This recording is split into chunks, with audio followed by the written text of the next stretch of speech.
नमस्ते दोस्तों, स्वागत है आपका। आज हम बात करने जा रहे हैं सीरियल वसुधा की उस खास कहानी की जिसने दर्शकों के दिलों में नई हलचल मचा दी है।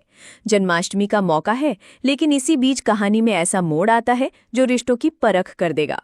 वसुधा घर तो लौट आई है, लेकिन उसके मन में ये ठान चुकी है कि त्योहार के बाद वो हमेशा के लिए इस घर को छोड़ देगी।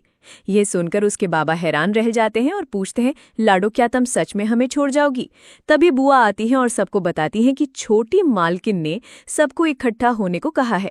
सभी जब इकट्ठा होते हैं तो जन्माष्टमी की झांकी बनाने की बात आती है। ये काम आसान नहीं था और कोई आगे नहीं बढ़ता, लेकिन तभी वसुधा आगे आकर कह देती है कि वो ये जिम्मेदारी लेगी। सब थोड़ा चौंकते हैं, लेकिन फिर मान जाते हैं।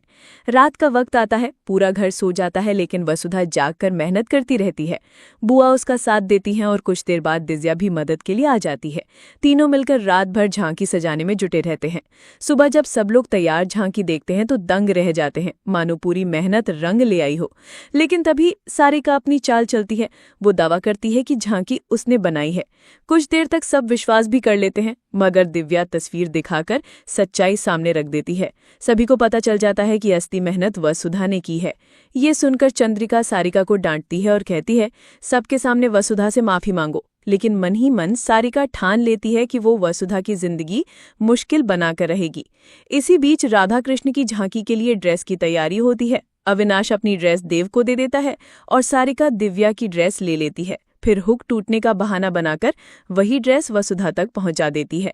अनजाने में वसुधा वही ड्रेस पहन के आ जाती है। जैसे ही वो सबके सामने आती है, चंद्रिका गुस्से में कहती है, हमें पता है कि तुम काबिल हो, लेकिन हमारे बेटे की राधा बनने लायक नहीं। ये सुनकर सब हैरान रह जाते हैं और माहौल तनावपूर्ण हो जाता है। लेकिन तभी देव सामने आता है। वो सबके बीच खड़ा होकर कहता है, वसु, तुम ही मेरी राधा हो। तुम्हारे बिना मेरी दुनिया अधूरी है। मैंने गलती की, पर तुम ही वो हो जिसकी मुझे तलाश थी। देव की ये साफ गोई सबको चौंका देती है। अब सवाल यही है, क्या वसुधा देव की ये माफी स्वीकार करेगी? क्या वो सचमुच उसकी राधा बनेगी, या फिर चंद्रिका और सारिका की चालें दोनों के रिश्ते में दूरियां ले आएंगी?